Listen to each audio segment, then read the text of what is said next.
Well, welcome to the Church Office podcast. My name's Gavin Smith, and if you're joining us on video, then here's a little wave. We're excited to have Nigel Ring join us. I've never actually heard the word wicked and accountant put in the same sentence. Well, welcome to the Church Office podcast. My name is Gavin Smith, and it's a joy to welcome you today. If you're joining us on video, then hello and welcome. We've got a very special guest today, Terry Virgo. Thank you so much for coming on the podcast today. Thank you, Gavin. It's a joy to be with you. It's lovely to have you. And you might be thinking, why have we got Terry Virgo on a church administration, church management podcast? Well, we love talking to pastors, and we love the work of ministry behind the scenes and supporting pastors to do what God's called them to do. And so I'm really excited to get Terry's perspective, and to, of course, you've heard Nigel Ring on the podcast before. So yeah, really looking forward to having you here, mate. And yeah, thank you for your timing, having us in your home. Nigel Ring is a big fan of ours on the podcast, and Nigel shared a little bit about his experience with you. Tell us a little bit about your relationship with Nigel and how it started, and how you guys work together. Yes, certainly. Well, Nigel's been very special to me for decades now, a very dear friend. When I first met him, he simply invited me to his home to speak at a house fellowship, and I started going regularly and got to know him. And then we, as a movement, were growing and hosted a Bible week. That was a summer camp at a local racetrack where we had a circus tent, thousands of chairs and loads and stuff to do, which was way beyond my skill and ability. So when we first were invited to host such a thing, I thought, how on earth do I do that? And I'd met Nigel, who... I was a godly man. His character was beautiful. And he was very meticulous. And he worked at Chailey Heritage, where he worked with children who, because of thalidomide, had lost limbs. A very compassionate ministry. But he'd been promoted until he kind of ran the thing rather than doing the technical work, which he really loved doing. And I realized he had skill to oversee something. So I asked him, I said, would you become my administrator? I think this whole thing's going to grow. It's going to get out of my control completely. Would you become full-time? And to my delight, he said, I've always known that I would one day be full-time serving God. I felt God spoke to me as a young man, I think. And so that's how it started. And we didn't know one another terribly well, but I knew he was godly. I knew he was a willing guy. He, from the beginning, made it very clear he would happily follow the vision that was in my heart, but he would make it happen. And so you have worked with Nigel for, what, probably 50 years now? Yeah, something like that. Maybe 40, 40 to 50 years. And Nigel became part of your team in New Frontiers. And did his work extend beyond that then, after doing the kind of initial Bible weeks? Did he help to sort of develop and bring some structure, I guess, to New Frontiers? Yes, I think that I was in a small town called Seaford, which is about 30 miles to the east of Brighton. And there came a moment when God called me to move to Brighton. It was very clear. And it was at that time I felt the Bible weeks were just starting. I think we'd already done one when I was still in Seaford. And I just felt this whole thing's going to grow. And I moved to Brighton myself. And I asked Nigel, would you move to Brighton and join me? And he moved to within, I don't know, half a mile of where I was living. And so we were very close from the beginning. I love that. Nigel, when we interviewed him, he had some lovely stories of one of the things that he was one of his passions was to enable you to do what God had called you to do. And he often talks about trying to protect your desk and stop things coming on your desk, but also then taking things away and being able to serve. How did that help you to do what you've done and establish, the network that you've done, the huge churches? Yes, I mean, he was such a help, and obviously had his own team, gradually secretaries and so on. At one time when we first started, we shared a little pool of secretaries and typists. Gradually it took on more shape. But the whole thing grew over years. When I invited him, we would have been working with perhaps 20 churches and a small Bible week. Yeah. But by the time we concluded, there were hundreds of churches around Yeah. the world, Yeah. and the massive Stoneleigh Bible Week with Yeah. 30,000. So the whole thing grew. It just grew We and grew grew and in grew. it together. Yeah. So, yes, Nigel. I remember in the very early days, we were in Brighton, and one day I came into my office, and there was the literature from the Brighton Conference Centre, yeah. which Yeah. was a huge building, seats 5,000. And I said, what's this doing here?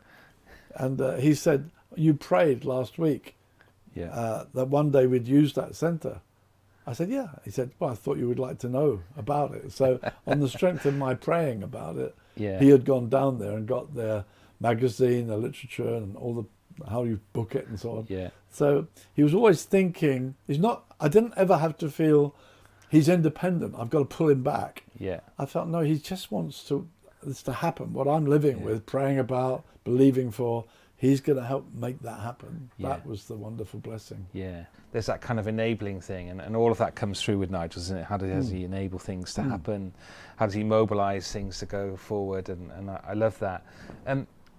Nigel talks about one of the things he loved was being in a prayer meeting with you, and your example Nigel shared, and I think it was it John Wimber that was coming over to do a conference in Brighton, and you've been praying about this, the Brighton Centre, wanting to gather leaders together, and he just talks about, and it meant a lot to me. He just talks about being in the room with you, hearing you pray, and then being able to go, where can I serve Terry in the things that he's got on his mind or the things that he's hoping for. He loved that part of that ministry, and I wonder whether there are the pastors who maybe don't include people who are doing the kind of operational stuff and practical stuff in those times, but that they certainly made a difference for Nigel. Yeah, I think that's a huge point, excellent point, that it wasn't that like the leaders would get together and I'd come out of that meeting and say, here's a list of things for you, Nigel. Yeah. He was right in the heart of everything. Yeah. And at the church, he became an elder, but I would say not doing a lot of pastoral eldering. Yeah.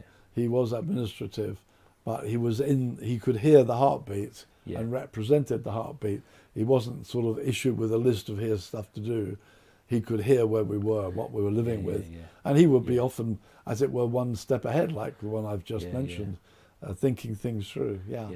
Yeah, I love that. Yeah, he does talk about those times. And so if you're listening to this and you're a pastor and you've got people either in a voluntary or part-time way that are serving you in kind of admin and administration, include them in your times of prayer, include them in your times of planning, because they can hear things and be aware of things that actually they might have gifting to move things forward in a way that actually you might not have the time to do. And Nigel talks about this kind of liberating role of, liberating pastors from doing lots of tasks. Tell us a little bit about some of that. As the church grew, as it got bigger and bigger, what kind of things did Nigel get involved in? Well, for us, he was working administratively to me in the wider world rather than the local church. And so, obviously, as things grew, you need people handling various aspects. And one of the things we did not want in the growing New Frontiers world was to have a kind of central church. Mm-hmm. We were wanting to have like a group of churches on the move together. And as we thought about it, we felt more like an armada was the phrase we came up. Then we joked because we remember what happened to the armada. And so it was about the time of Falklands, and there was a task force. And we thought of that principle. There was a ship that the admiral was in. The ship had its own captain, but it happened that I was in the Brighton church. But if you like, I was admiral of the whole advancing fleet.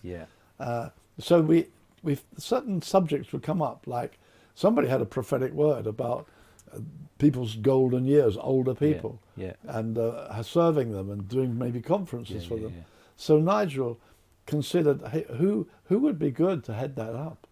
And there was a brother who, I think maybe it was the one who had the prophecy and was in a good church. He said, would you host that conference? And then there was that we had children's things happening, and there was a church where there was a very gifted children's worker, Now, would you head that up? And then we were beginning to get our training program for pastors. Yeah. And actually, I knew the guy who I felt could do it, but that needed a team, needed to be the administration, there would be funding for that. Yeah. I never needed to get involved. Yeah. So Nigel would say, "Now, what would be your funding? Yeah. How can we help Yeah. you?"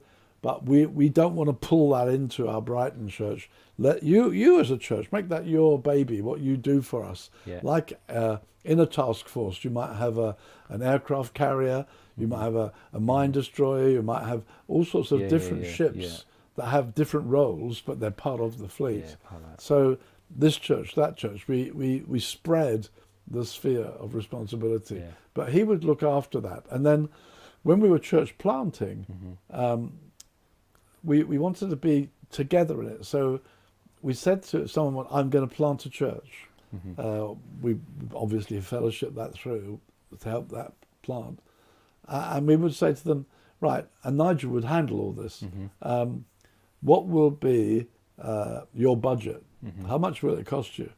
How much do you think you will raise from the people? Yeah. You know, your salary, your this and this, all the things that, but that's your budget. That's how much it's going to cost. That's how much you will raise from the centre. We will supply 100% the rest for 1 year. Yeah. Second year, we'll provide 50%. Yeah. And then third year, you're floating. Yeah. If you're not, come back and ask. Yeah. And so Nigel would oversee all that. Yeah. He would do the interviewing, sort it all through, so we could help churches get started with the funding they needed, which would usually be a 2-year program. And by the third year, they're usually up and running. Yeah. But Nigel, I never got involved. Yeah. You didn't That have was to. our vision. We shared that vision.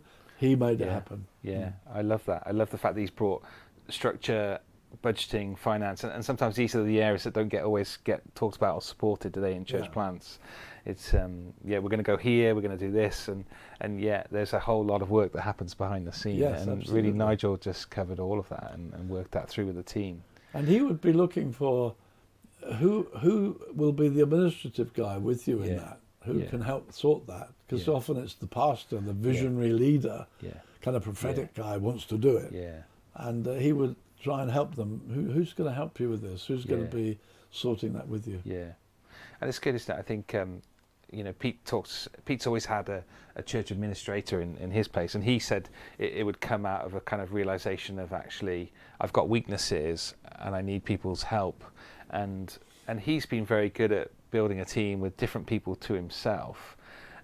And you've obviously built teams at all different levels, from being in Brighton to you and New Frontiers in the UK, and then the global team. Give us a little bit of wisdom about how you build teams, and character is something that you've already talked about, which is so important, and love for God. But what else? Help us here. I love the word team. Yeah. You won't find it in the Bible. Yeah. Which makes me a little cautious. And I've sometimes taught and said, look, be careful that you don't make team the word and then use an illustration from cricket or rugby or something and say, this is how you wait a minute, there's a little principle there that's not very biblical. So you just have to be a little cautious. But I think team is a great thing. And I loved the privilege of leading teams. I think you do need a team leader. I've known churches where they say, oh no, there's just plurality, there's no leader. I honestly don't think it works. I think there needs to be a team leader. And then in the structuring of a team, you're hugely blessed if you've got diverse gifting. So in the church at Brighton, we had a full-time evangelist, a guy called Mike Springer. And we'd be talking about the subject, maybe you have a team meeting like last day or whatever. And suddenly, what about the lost? Suddenly there come this voice. Say, well, you guys talking? What about? And it was such a blessing to have in your ranks that diverse gifting, where that burden gets heard. And it's not thinking this is our duty. We ought to think about that as well.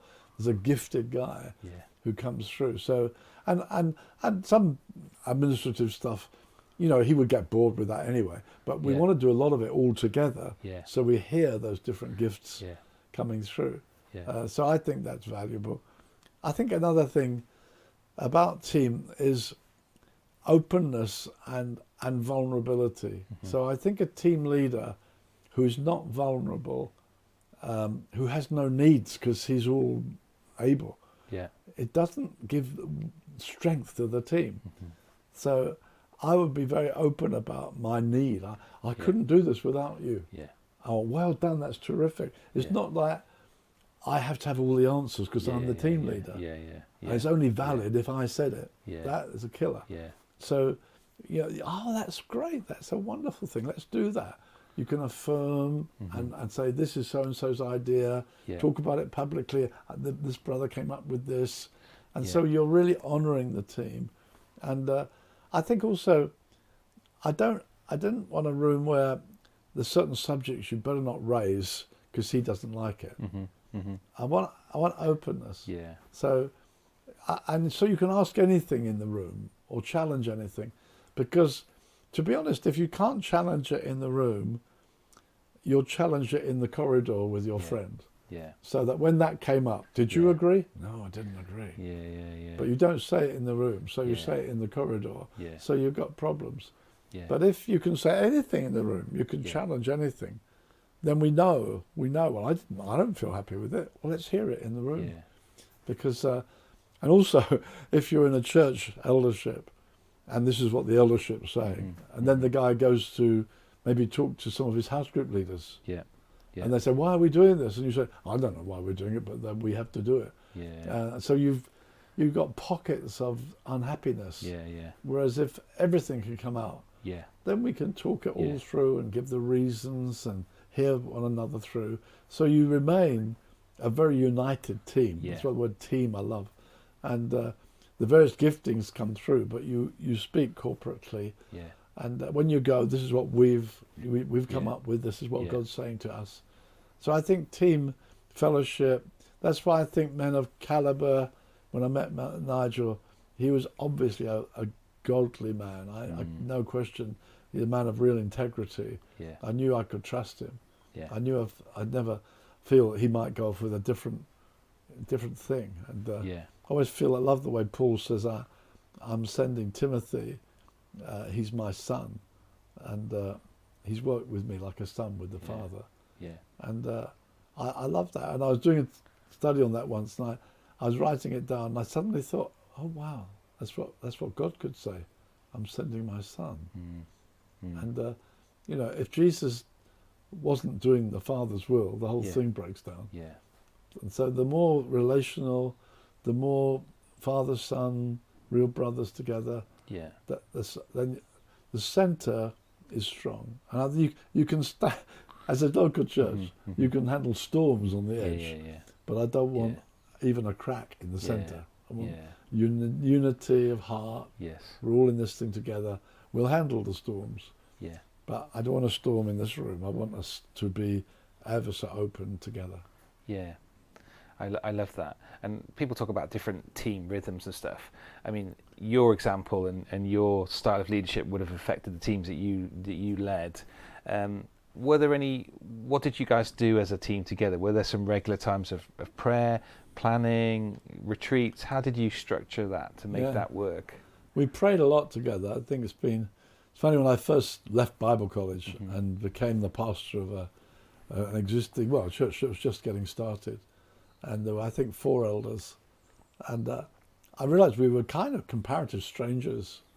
And I felt then, if you just meet over an agenda, you're going to have different views. Yeah. Should the carpet be green or brown? Silly things, whatever. And I thought, it's so important that we're friends first. Yeah. So I actually said, I think we were meeting every week, maybe every other week. Can we meet in different brothers' homes and have a meal first? So that's the way we did our elders' meetings. We met in this guy's home, we had our meal, and then fellowship, and then we come on to our agenda. And then you're home then. We went round. And I think you're already having fun, laughing, chatting about all sorts of subjects. Yeah. And then come with the agenda. Yeah. Now, we may have differences, should we do this or that? Yeah. But relationship had begun to grow over the meal in different people's homes. saying hi to his wife, Yeah. a different atmosphere. Yeah. And so for us, it helped us to get to know one another. And then I think in the church and in the groups, prayer's been a big emphasis for us. And I think when you hear your brother pray, you hear his heart. Yeah. Unless we're professional prayers, Yeah. which I hate. You pray from the Yeah. heart. You hear your brother's longings, and I think you get closer in prayer together than any other way. Yeah. So we've done a lot of praying together. Yeah. I love your emphasis on relationship, and I guess that's what I've experienced on our team. And not, if you're a pastor on your own, who's trying to build a team, and I love that takeaway from this is saying actually friendship is huge, and spending time relationally together in each other's homes over a meal, praying together, and then planning together and doing stuff together is lovely. And it's not necessarily the way now, is it? There's strategic retreats, and there's all these outcomes that we want, and these plans, and lots of people have taken it to new levels, which I guess is introducing some of the things that might be in the business world that have come into to that, and it's refreshing to hear that and see. And I think we've been a values-driven movement rather than a brilliant strategy movement. I don't think we've been brilliant on strategy. I feel God's opened doors. Yeah. I think we're happier, and these are the values we hold. I think that's been uppermost with our thinking, and to pray together would be one of those important values for us. And so I think family rather than business is absolutely crucial. Yeah. I think it's interesting, isn't it, that a lot of Christian leadership magazines these days are more and more about methodology, business style, 5-year plan, less and less on spiritual things. And I'm sad about that, because we're essentially shepherds with a flock rather than businessmen with a business. Pete often jokes about people ask him what his strategy was, and he says he has no strategy. God, he looks out to see where there's grace at work, and he gets involved in it and celebrates it and enjoys it and builds and it's very different. And Pete would have the same kind of relationships, and so if that's helpful to listeners who are thinking, right, I'm in a point where I'm ready to build a team in our church. What am I looking for? Then we're looking at people's character. We're looking at people's love for the church, for the gospel, that same heart, that same vision and mission to move forward together, isn't it? And those things are worth more than just being an excellent manager or an excellent administrator or something like that. It's broader, and I love that. In terms of moving forward, and is there anything that you would, looking back at your history and being involved in New Frontiers and leading that, for pastors now, is there anything that you would look at and go, I do that differently? When it comes to sort of recruiting staff, thinking about the church teams, all of those aspects. One of the things I think, when we began to find guys taking responsibility in a certain geographical region, that's how we began. Yeah. Well, that's how a certain phase we went through. Look, there's 5 or 6 churches in your area. Can you help? Can you help oversee them? And I think what we tended to do for a while was, every time we asked someone, would you take responsibility for that region? We then pull them onto the team. Yeah. And what happened was the team got too big. Yeah. Because we got guys here, guys there, and they're really doing a super job for us and with us. But if you make them part of what was the team that was making all the major decisions, which it's quite a widespread area of decision making internationally, in terms of philosophy, in terms of theology, in terms of Bible weeks, whatever, and you needed for decision making a smaller team. So at one time our team got too big, and so I had to say to guys at one point, look, we're going to just have to change this. Now, thank you for all you're doing. Please continue doing that with those churches, but we need a smaller decision making team, because it's just too complicated. So we had to learn. I would not have grown their team so big initially had I not thought about that. What are your thoughts on we're a big advocate for appointing a kind of operations person or church administrator, and Pete and I will sit and chat saying, if we have an administrator in place, then we can grow all areas of the church because it's quite a broad, wide net. But a lot of people go for those kind of specific things quite early on. Have you got any advice for that, or any thoughts that you've seen over your history that actually, a good high would be to go for a number 2, or what would you say? Yeah, I'm trying to think honestly back to see that I'm not answering theoretically, but from practice. I think that I would encourage diversity when you're gathering someone in. So when we were planting a church in Mumbai, as it happened, we had an evangelist in our ranks called Lex Lozides. I said, Lex, would you go and be there with them for a year? Yeah. There's a pastor in place. I think if they could have an evangelist, it's going to really help them. So and Lex has moved to several churches for us over the years to help them get started as an evangelistic contribution to the church planting and getting the pool. He did the same in Eastbourne for us. When we started Eastbourne, would you go there? And after a while it got going, and the pastor came to me and said, I think he's helped us get started. Now I probably now need another pastor teacher. Someone else, because he's done that role. So it's not theoretical, it's actual practice. What's happening? What are we doing at the moment? So I think giftedness can respond to the area of need that we're now trying to get into. That's good. That's good, isn't it? Yeah, that it isn't just we need this or that, but it's actually what does the church need to go forward, and it might be for a season, and it might need to change, and I guess that's the beauty of being part of a network and New Frontiers, that you've got gifted people in lots of different areas, like Nigel or this other chap you were saying, who you can bring in to go, actually, would you go and serve that church for a period of time to help them? And I can see some real fruit in that. Strength. There was a time for us when I felt, as New Frontiers at this time was growing fast, I think, to be honest, and I thought we need a kind of a creative figure. I think maybe we need a magazine. I just sensed we were on the brink of fresh breakthroughs. And I felt, now Nigel is just unbelievably wonderful at making happen what I'm dreaming up. I almost need a guy who dreams up stuff administratively. A different gift to Nigel. Nigel would try and read my mind and did it brilliantly and make things happen that we together thought this is it. Unbelievable. But I think we need, and the guy came to see me who'd been in our church for I think a year and a half, and he said, may I see you? And he said, I've got a fork in the road in my job. I could be doing this, I could be doing this, and what he described his area of gifting, and he joined the church, and one of the elders had said to him, I know you're a gifted guy, just sit in the back row for a year. It was very interesting counsel. And he kind of said, I've been here, I've sat there, but I need guidance, please. And he's talking about these various spheres. And as he talked about his skill areas, I said, I'd just like to make your life more complicated. Okay. So I said, this or that. I said, it could be join us. It's another thing to do.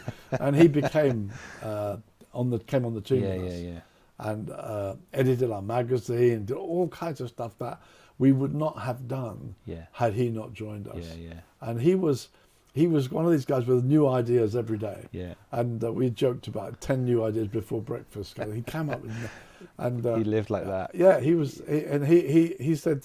He said to me, the ones I really love are the ones I come to you and your first response is, over my dead body. And then he said, and then we get to do it. He said, I love those. But I loved his creativity, and I loved Nigel's meticulous attention to detail. And I mean, they were so different, these guys, but they worked together brilliantly. And if they were both happy about something, I thought, I can't go wrong with this, because this guy's cooking. A kind of genius, inspirational skill, and Nigel's brilliance at making sure the detail would work. I felt very blessed to have them both. I love that.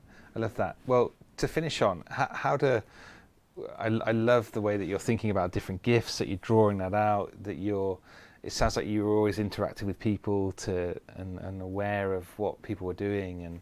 And how do pastors identify these people in their church? And that's a hard question to answer.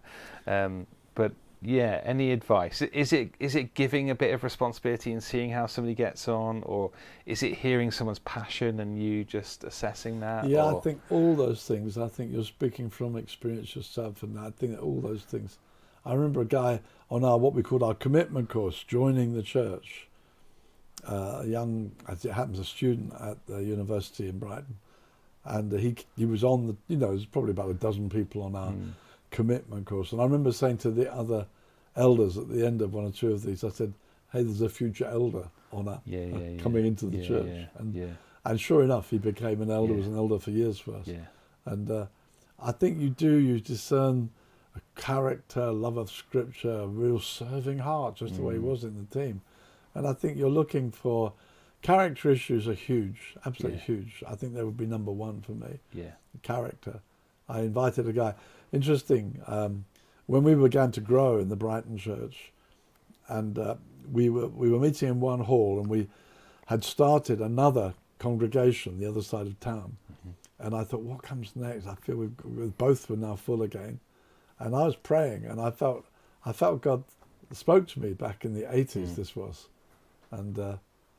I felt God said to me, how have Liverpool dominated the first division?